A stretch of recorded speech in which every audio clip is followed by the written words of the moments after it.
प्राचीन सभ्यताओं के अवशेष मुझे रोमांचित करते हैं। हर छोटे अवशेष में भी ढेर सारी सच्ची कहानियाँ छुपी होती हैं। ऐसा ही मुझे लोथल में देखने और समझने को मिला। लोथल के प्राचीन टीलों में एक्सकवेशन से हड़प्पा कालीन नगर के वस्तुगत अवशेष मिले। अवशेषों से पता चलता है कि लोथल का आवासीय क्षेत्र 2 भागों में बंटा था, दुर्ग और नगर। दुर्ग क्षेत्र में समाज के प्रमुख वर्ग के लोग रहते थे, जिनके आवास 3 मीटर ऊंचे चबूतरों पर बनाए गए थे। नगर क्षेत्र के भी 2 खंड थे, व्यापारिक और आवासीय। लोथल के एक्सकवेशन में अनेक वस्तुएं प्राप्त हुईं, जैसे कि मनके, मुद्राएं, शंख, हाथी दांत और ताम्र से बनी हुई वस्तुएं, पशु और मानव की आकृतियां, बाट और धार्मिक उपयोग की वस्तुएं। वो लोग संपन्न थे और उनकी संपन्नता का प्रमुख कारण पश्चिम एशिया से अर्ध कीमती पत्थरों के बनके, तांबा, हाथी दांत, शंख और कपास आदि से बनी वस्तुओं का व्यापार था। उन सभ्यताओं को जिन्हें लुप्त हुए हजारों साल हो गए हैं, उनके विषय में इतनी सारी बातें जानना कितना रोचक लगता है जैसे हम कोई फिल्म देख रहे हों। लोगों का दैनिक जीवन हमारी आंखों के सामने आ गया हो। इन सब की खोज हम कैसे करते हैं, एक्सकवेशंस कैसे करते हैं, यह सब कुछ बहुत ही इंटरेस्टिंग है। डॉक्टर मंजरी भालेराव और उनके साथ 2 युवाओं से मेरी मुलाकात हो गई। डॉक्टर मंजरी भालेराव तिलक महाराष्ट्र विद्यापीठ में इंडोलॉजी की एसोसिएट प्रोफेसर हैं। आज यहाँ पे हम आर्कियोलॉजी, ये सब्जेक्ट क्या है, एंशंट इंडियन हिस्ट्री कल्चर की पढ़ाई कैसे की जाती है, इसके बारे में जानकारी लेने के लिए आए हुए हैं। नमस्ते, मेरा नाम ईशा ठुसे है। मैं सेकेंड ईयर कंप्यूटर इंजीनियरिंग की स्टूडेंट हूँ। अभी फ़िलहाल छुट्टियाँ चल रही है और बहुत सारा टाइम है और मुझे बचपन से ही एक्सकवेशन से एंशिएंट हिस्ट्री और कल्चर सीखने का बहुत मन था। सो अभी मैं उसके बारे में बहुत डिटेल में जानने के लिए यहाँ पे आई हूँ। नमस्कार, मेरा नाम ओम वाघ है और मैं BBA पढ़ता हूँ, सेकेंड ईयर में हूँ। उसके साथ साथ also in cyber security. But मुझे बचपन से ही शौक़ था अबाउट हिस्ट्री। मुझे जानना था कि हम जैसे आज रह रहे हैं, हमारे पास टेलीफोन्स है, हमारे पास फ़ोन्स है, वी हैव इंटरनेट, बट तब ये सुविधाएं नहीं थी। तो तब लोग कैसे रहते थे? तो क्या लोग उतने खुश थे जितने हम आज हैं? वो उनके फ्री टाइम में क्या करते थे? So I had a question. So how do we discover and reconstruct the ancient civilizations during that days? क्या है ईशा, कि जो आर्कियोलॉजिस्ट लोग होते हैं, उनका यही काम है कि वो पुराने लोगों की संस्कृतियाँ जो है उनकी खोज करेंगे। लेकिन कहाँ पे खोदना है, कहाँ पे खोज करनी है, ये ऐसा कोई हैफाजार्डली नहीं होता कि मेरा मन आए तो चलो यहाँ पे खोद लो, कुछ जो मिले वो ले लो। ऐसा नहीं होता है। ये साइंटिफिक डिसिप्लिन है। इसके लिए पहले एक्सप्लोरेशन करना पड़ता है, सर्वेक्षण जिसे बोलते हैं, वो एक्सप्लोरेशन करते हैं। कभी कभी अगर यहाँ पे अगर कुछ एंशंट हैबिटेशन के रिमेन्स हो तो उसके ऊपर हमें कुछ रिमेन्स दिखते रहते हैं, जैसे कुछ स्लाइड इंडिकेशन होता है, पॉटरी आती है, बारिश की वजह से वो मिट्टी जो निकल जाती है और वहाँ से जो नीचे वाला जो कुछ अंदर है वो एक्सपोज हो जाता है। वो देखने के बाद आर्कियोलॉजिस्ट लोगों को पता चलता है कि यहाँ पे शायद कुछ छिपा हुआ है ज़मीन के अंदर। तो उसके एक्सप्लोरेशंस के बहुत सारे तरीके हैं। ये एक मैंने जैसे कहा कि साइंटिफिक डिसिप्लिन है। फॉरेन कंट्रीज़ में और इंडिया में भी, भारत में भी अभी इसका बहुत विकास हुआ है।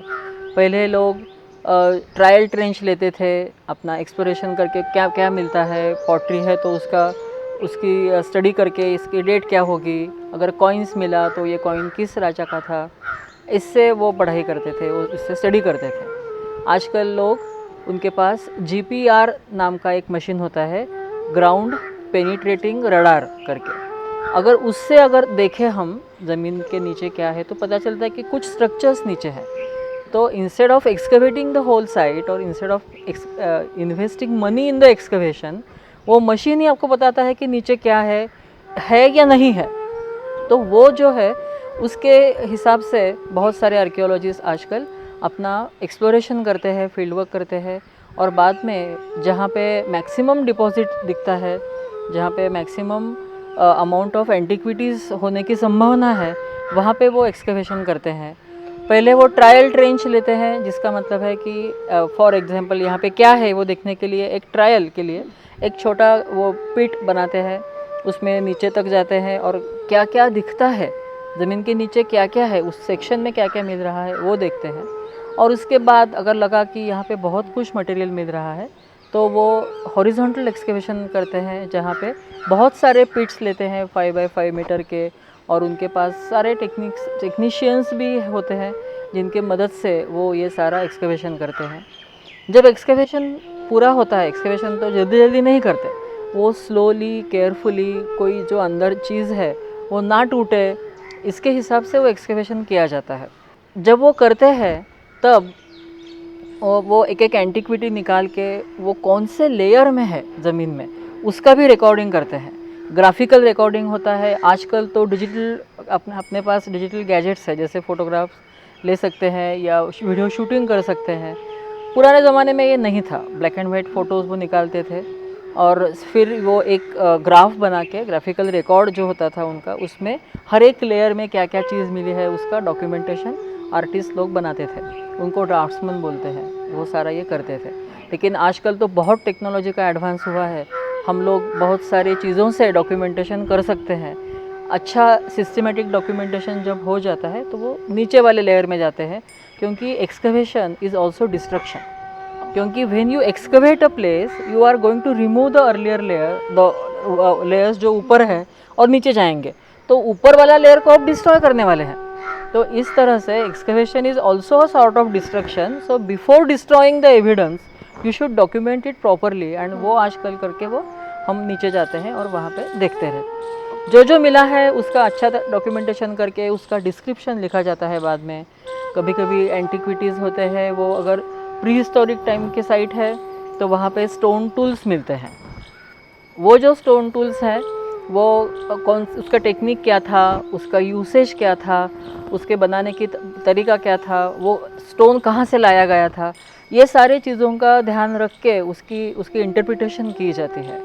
प्रोटो हिस्टोरिक पीरियड जो है उसमें हमें हमेशा बहुत बार हमें हैबिटेशन, जो लोग रहते थे उनके घर मिलते हैं, उनके पॉट्स के रिमेन्स मिलते हैं। वो सारा देखने के बाद उसका भी इंटरप्रिटेशन और एनालिसिस करके उनकी वो कैसे रहते थे, उनके लाइफस्टाइल कैसी थी, इसका इंटरप्रिटेशन किया जाता है। जब हिस्टोरिकल पीरियड का हमें मिलता है तब वहाँ पे संभावना ऐसी होती है कि उनके घर तो मिलेंगे ही, लेकिन कुछ आयरन इम्प्लीमेंट्स मिलेंगे, ब्रॉन्ज इम्प्लीमेंट्स मिलेंगे, आइवरी के मिलेंगे, बीड्स मिलते हैं, कभी टेराकोटा के हैं, मूर्ति मिल सकती है, कॉइन्स मिल सकते हैं। ये सारा कॉइन्स इंडियन लोगों के, राजों के थे या फॉरेन रूलर्स के भी मिल सकते हैं, क्योंकि उन दिनों में भारत का अच्छा व्यापार चल रहा था, इंटरनेशनल ट्रेड था वेस्टर्न कंट्रीज से, तो वहाँ से लोग आते रहते थे, ट्रेडर्स जो थे, तो उनके साथ उनके भी कॉइन्स आते थे, तो वो भी हमें यहाँ पे मिले हुए हैं।